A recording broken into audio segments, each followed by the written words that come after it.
Lazima utoke hapa na hasira kwenda kufanya kazi.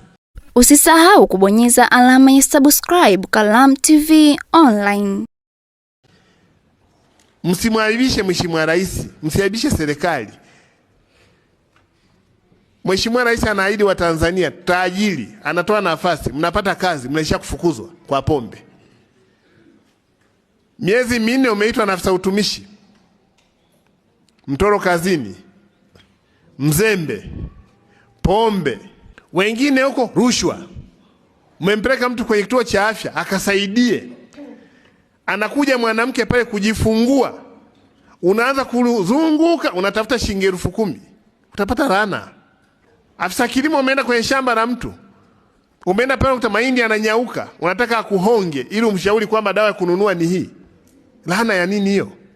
Wewe kila tarehe 22 una mshahara wako, kwa nini mtu akuhonge shilingi 10,000? Usisahau kubonyeza alama ya subscribe Kalamu TV Online.